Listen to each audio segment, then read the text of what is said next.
Talk about a crusher. Yes! Oh! Are you kidding me? And gone.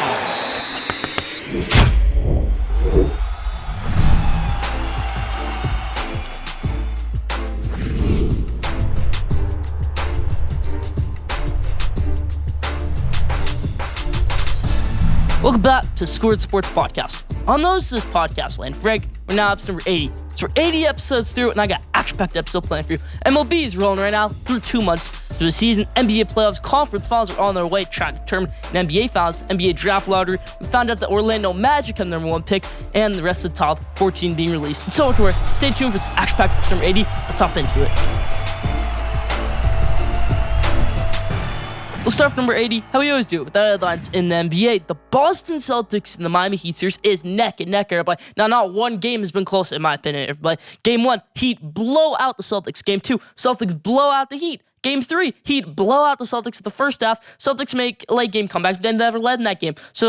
And then Game 4, Game 5, Celtics blow them out again. So this is just a recurring thing right here. Blowouts in these games. Really not a close game. We're going to see here in Game 5 who wins. Miami Heat in Miami or the Boston Celtics. I think the series probably goes 7 games now. I think Miami wins Game 5, but then the Boston Celtics win Game 6, going to a Game 7 in Miami, where I think the Boston Celtics head to the NBA Finals. But another series we have going on in the NBA right now is the Golden State Warriors versus Dallas Mavericks. Everybody. Now, the Golden State Warriors have gone up 3-0, everybody. Luka Doncic may have been sick in the first few games, but that's no excuse. No excuse losing out. Now, there's nothing going on Luka Doncic there. Luka Doncic brought the Dallas Mavericks to the conference finals single-handedly.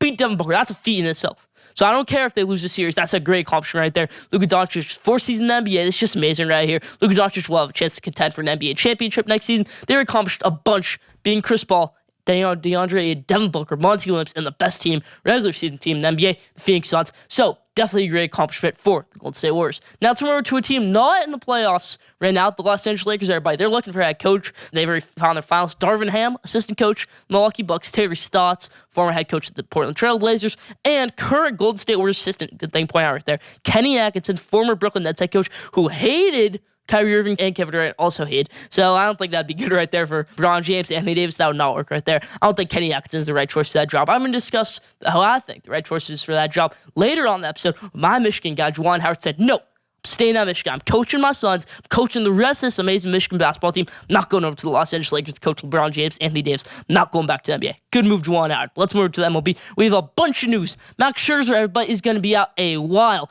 Now, that's tough to hear right there from Mets fans, but you know what's a good thing to hear from Mets fans, everybody? Jacob deGrom is back throwing, everybody. We saw videos of him throwing City Field the other day. It's just amazing stuff right here. Jacob deGrom, not full-on pitch, a live ABs, everything like that. But Jacob deGrom easing his way back in. Tyler McGill easing his way back in from the injured list. The Mets are dominating right now. Blew out the Giants Saturday night. Pete Alonso's going to win. He could win MVP, everybody. I got someone coming up later. Top 5 players in MLB this season. Pete Alonso's one of them, everybody. Pete Alonso is tearing things up. Most RBIs in MLB, second most home runs in MLB. Pete Alonso just tearing stuff up right now. Great batting average. Maybe the best season in Pete Alonso's career. His rookie season, 50 home runs. Aaron Judge's rookie season, also at 50 home runs. A lot of similarities between the two. High batting averages this season. 2 of the best players in MLB this season. Aaron Judge and Pete Alonso. New York Mets doing great so far. The best team in MLB, in my opinion, so far this season. Now, I want to talk about a team who isn't doing so this season, but has a player who's done pretty well as of late. The Baltimore Orioles are playing. Now, the Baltimore Orioles called up their number 1 prospect, the 2019 number 1 pick, switch hitting catcher out of Oregon State, Adley Rutschman, everybody. Adley Rutschman, who had an amazing MLB debut. Okay, it was awesome to see the video, him walking onto the field before the game, taking it all in at Camden Yards, an amazing ballpark. But in one of his first career ABs, gets a triple by Brett Phillips, but still a great play.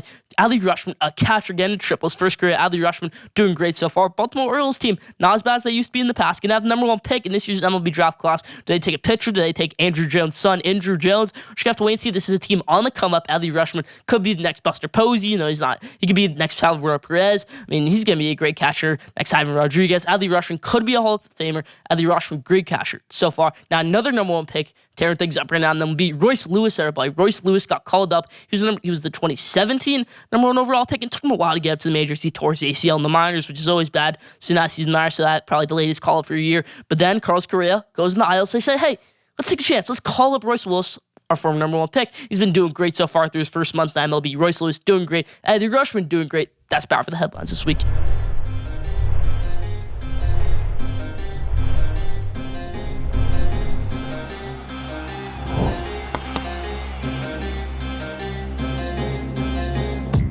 Now, for my favorite take of the week, the thing I want to talk about this week is the beef in college football. Nick Saban versus Deion Sanders. Nick Saban versus Jimbo Fisher. Nick Saban versus Travis Hunter. Nick Saban versus the whole world in college football. Now, if you're not familiar with the situation right now, Nick Saban went on a college football podcast this week, said, hey, Texas A&M paid for every single one of their players in their recruiting class with NIL money, which probably shouldn't have been used, and that's the best recruit class of all time, and they paid for the whole entire class. Deion Sanders, Jackson State, paid for the number one recruit in the nation, Travis Hunter, to go to Jackson State with a major NIL deal of $1 million, and that's not fair. Let me break it down to you right here. This is my thoughts on Nick Saban college football beef right now. Now, that's probably true what he's saying right there about Jimbo Fisher and Texas A&M, saying, hey, they paid for every single one of their players. It's true. Walter Nolan got a major NIL deal, number one recruit in the nation, to go to Texas A&M. Every single recruit, Connor Wakeman, their quarterback crew, got a major NIL deal to go to Texas A&M. This is the best recruiting class of all time in the NIL era. You think all those guys would just go Texas A&M over Alabama, over all these schools, instead of going to Alabama, going to a Clemson? No, I don't think so. But the NIL landscape is taking over college football. But before I talk about that right there, I want to talk about the Deion Sanders situation. Now, Nick Saban and Deion Sanders might be friends. They do the Aflac commercials together. Probably not going to happen anymore, this whole debate. But I don't think that's true. Deion Sanders said, I don't even make $1 million. Why would I let a player who's playing college football right now make more than me? Yeah, I don't think that's true right there. I don't think Deion Sanders and Jackson State, I don't even think Jackson State would have an NIL booster to give Travis Hunter that $1 million contract right there. But now let's move things back to Nick Saban right here. Nick Saban isn't so innocent himself. Nick Saban says, hey, we never pay for players. Every single one of my players on my team, I paid for them. I got them here legally, everything like that. I built up this program. They want to come to Alabama, which might be true. But don't act like you didn't use NIL money. Damani Jackson right here. Damani Jackson was the number 3 recruit in the nation at USC. Cornerback. Now, he went over to USC, over Michigan, over Alabama, but it went down to USC and Alabama then because of what? Because of NIL. And Alabama came in at the end and said, hey, we'll give you this amount of money. Might have been $5 million to go over to Alabama. Then Jordan Addison, they gave him a major NIL deal to go to Alabama. He didn't take it. So Nick Saban's recruiting these guys with NIL money. Dabo Swinney really is, and that's why Clemson's recruiting classes have fallen off the past couple of years. That's why he's taking over transfers now, like Hunter Johnson, a couple other guys, to get some monetization over there, over recruits who can't pay with NIL money anymore. So just a little bit of interesting thing right here. I don't think Nick Saban's fully answered right there. Those are my thoughts on the Nick Saban, Travis Hunter, Jimbo Fisher debate. Jimbo Fisher is mad right now. He is so mad, ticked off at Nick Saban right now. Used to be his former assistant at LSU, the only first assistant ever to beat Nick Saban in a football game, right? But first, Nick Saban assistant to beat him in a football game. Now there's 2, Kirby Smart and Jimbo Fisher. Just wild stuff right there. But that's my thoughts on the college football debate. Now, you can say all you want. You can say Nick Saban made Jimbo Fisher. But Jimbo Fisher is top 10 college football coach right now. He's been an amazing college football coach past couple years at Florida State. Win national championship there. Probably is on his way to win national championship soon at Texas A&M. Whether that's using the NIL money, whether that's paying for his recruiting costs, whatever it might be. Those are my thoughts right there.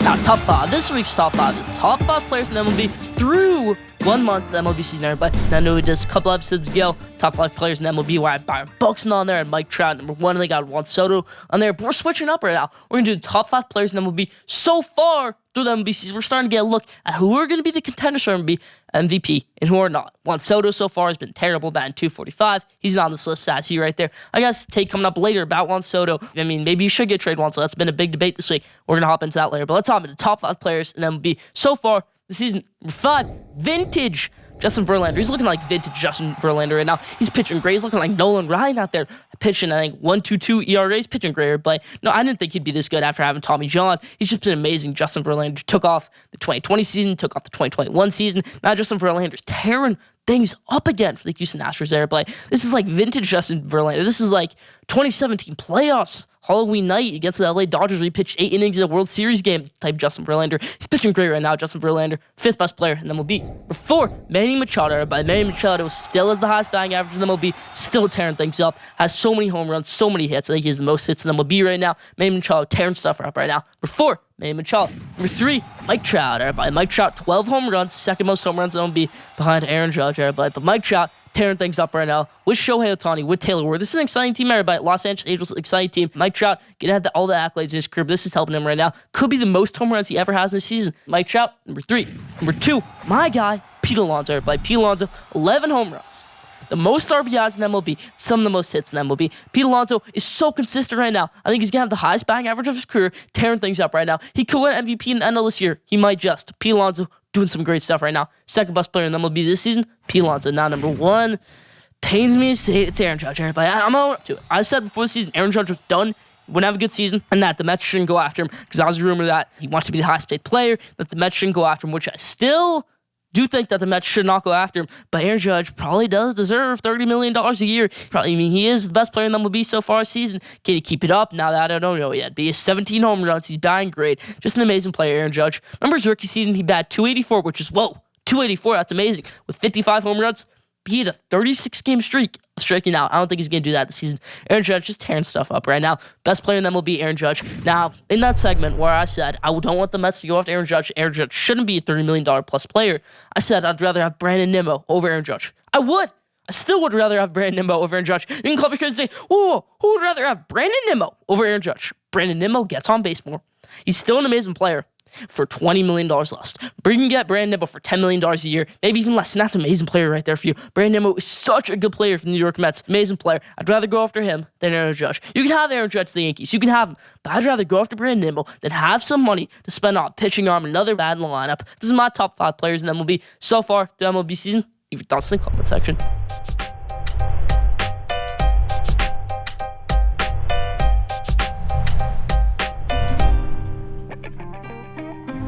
Now, didn't know, and today is a great didn't know, but did you know, star pitcher for the New York Yankees, Garrett Cole, who was picked in, I think, the 2011 draft by the Pittsburgh Pirates, number 1, was originally picked 3 years earlier in the first round by, guess who?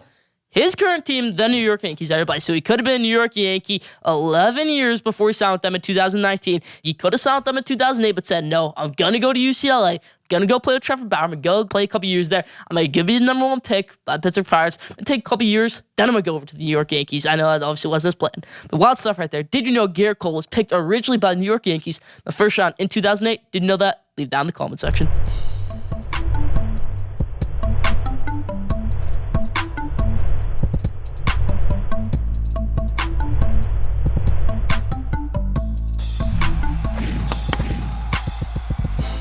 Now, time for what lane would I take? The Los Angeles Lakers edition. Would I hire Darvin Ham?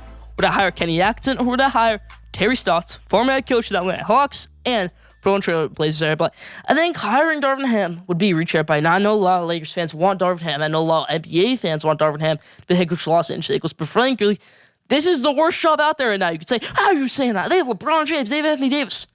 You have to be overseen by Jeannie Buss, by Jerry West, by Kurt Rambis, by all of these guys. You're not the head coach. You're not the leading man in that front office. You're going to be overseen by LeBron. You have no control over that team if you're the head coach of the Los Angeles Lakers. I think Terry Stotts would be opening to that situation. I think hiring Darvin Ham here would be a bit of a reach, hiring just the best assistant available right now. I think next year there might be some better assistants. Sign Terry Stotts to a 1 or 2 year deal. That's the best you can do right there. That's my opinion right there. Los Angeles Lakers should just sign Terry Stotts to a 1 or 2 year deal. They're really stuck right now. They really kind of messed up hiring Frank Vogel back in 2019. They probably really shouldn't have hired Frank Vogel. It really should have been Jason Kidd, who's tearing things up right now for the Dallas Mavericks. They probably maybe should have fired Frank Vogel as of the last season. Then you could have got Jason Kidd. Just a lot of stuff right there for the Los Angeles Lakers. Sad to see. But let's talk a little bit more about free agency options for the Los Angeles Lakers. Do you really want Zach LaVine, everybody? Zach LaVine is probably going to be the premier free agent this offseason. A lot of Lakers fans are saying, hey, I want Zach LaVine. Would that work with Anthony Davis? Would that work with LeBron James? I don't think so. That's my take right there. Los Angeles Lakers in a world of trouble right now. This is the most frustrating team in sports of all time, you would say. This is wild stuff right here. That's my take in the Los Angeles Lakers.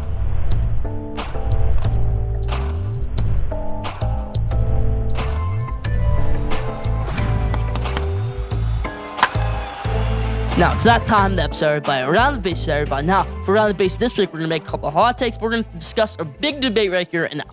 Is New York a Mets town or a Yankees town? Leave your answer in the comment section. My opinion, it's a Mets town. I'm a Mets fan. I'm wearing a Mets jersey right now. It's a Mets town. But if you're a Yankees fan, you can say, get out of here. It's a Yankees town. But you're playing the Bronx. Now, it's also part of New York, but I think that New York is fully a Mets town. Yeah, people will be happy if the Yankees win a World Series. They'll be like, yay, Yankees won the World Series. The Mets win the World Series. People are like, let's go. Mets win the World Series. People in New York would be going wild for the New York Mets. All of New York. The whole state would be going wild. New York Mets win the World Series, but I think will happen this year.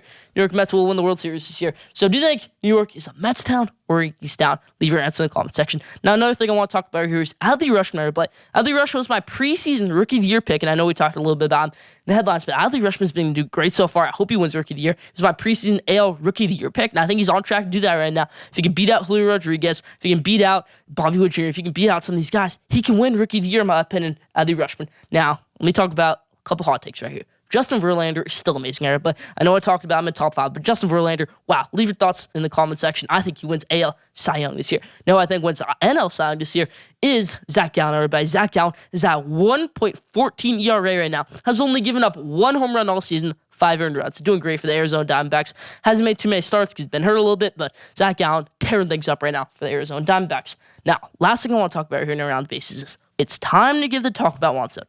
Rookie season was amazing. Second season, amazing. Third season, probably should have won MVP. 2020 season had led the league in so many stats. Last season, maybe should have won the MVP also over Bryce Harper. Did great towards the end of the season. But this season, Juan Soto's been doing a little terrible. He's batting .245, not doing great, on one of the worst teams in MLB, and the Washington Nationals. Now, Juan Soto probably should get traded this offseason because they're probably going to lose him free agency a couple years, and I hope it's my New York Mets, but it probably won't be. But if they do decide to trade him, I think the top suitors for him would be the Minnesota Twins, maybe, the New York Yankees. The San Diego Padres would be amazing for him, or the Toronto Blue Jays. Toronto Blue Jays could give up Gabriel Moreno, one of the best catcher prospects right now. They could give up Jordan Groshans, the best infielder prospects right now. For the Padres side of things, they could give up Mackenzie Gore, who they don't really need right now. They give up former top 5 pick C.J. Abrams. They could give up James Wood, their first-round pick from last year, because they don't need C.J. Abrams. He's a shortstop. They got Tatis. So my thoughts right there on the Juan Soto situation. I think he needs to get out of DC. I think he needs to get out of the Nationals organization. Leave your thoughts in the comment section. That's about for Around the Bases this week.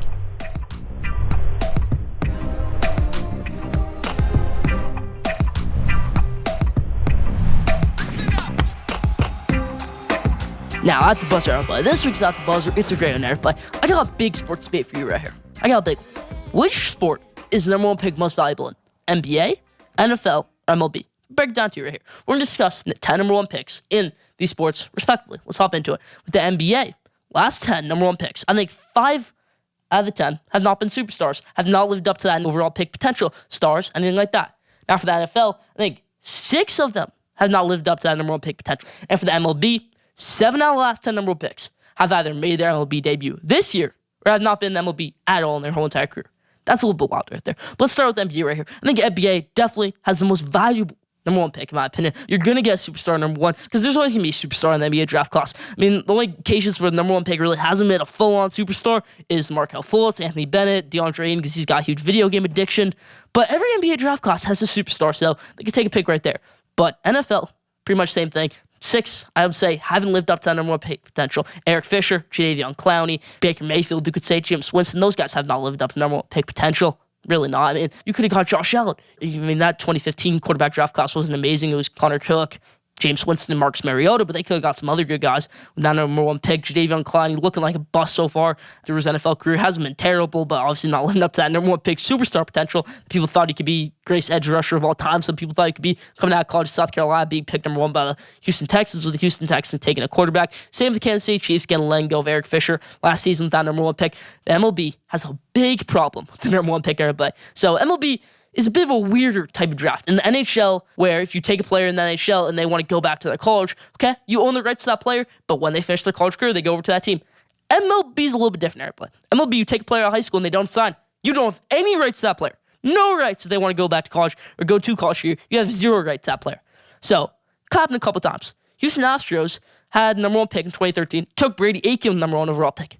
He never played a single pitch. Never threw a single pitch in MLB, and never even threw a single pitch in that Houston Astros organization because he didn't sign. He went back for the next year, was picked number 17 by the Cleveland Indians. It was pretty terrible. Had elbow injuries, never played in MLB, never really made it past AA. Mark Appel was number 8 pick in the 2012 MLB draft and decided to go back to college for a year. He was number 1 pick in the 2013 MLB draft. Is widely considered, in my opinion, the greatest MLB bust of all time. He's picked number 1. Never made it past AAA, and got traded over to the Philadelphia Phillies. Retired for a couple years. Actually back to the Philadelphia Phillies right now. Probably could make his MLB debut this season, but he was picked number 1 in 2013. MLB draft is weird, everybody. I mean, it's just weird. 7 out of the last 10 MLB number 1 draft picks either made their debut this year never made it to the MLB. Mickey Moniak was the number 1 pick in the 2016 MLB draft, has been terrible. He's a big bust, but he's made it to MLB, but it's just injuries, everything like that. Just tough stuff right there. MLB draft really has no value in my opinion because international pool, that's better. You can get a guy like Shohei Ohtani through the international pool. Yasiel Puig, when he was good, came to national pool. So NBA draft, in my opinion, proves the most value. That's about for At The Buzz this week. Leave your thoughts in the comment section.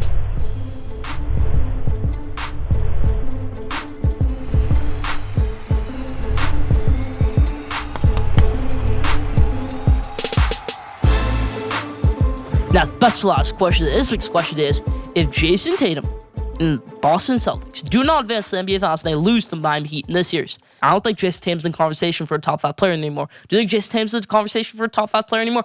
I really don't think so. He's had too many bad games in this series. He's had a game where he only dropped 10 points. He's been inconsistent some games, and that could be blamed on him. That's why I don't think if they lose this series, he can be considered a top 5 player in the NBA anymore. Now, if he drops 40 points in Game 7, or you can give it to him, But they have to win that Game 7. I think if they win the series, Jason Tatum's still not in conversation. If they win the NBA Finals, I think he obviously is in that top 5. Leave your answer in the comment section. That's about the question this week. That's about Schoolyard Sports, Elaine Frank, episode number 80. Thank you for tuning in. Follow Schoolyard Sports on Instagram at Schoolyard Sports. Follow Schoolyard Sports on Twitter at Schoolyard Sport. Follow Schoolyard Sports on TikTok at Schoolyard Sports. Subscribe for the best sports content in the game. We'll be back here next week, episode number 81. Stay tuned.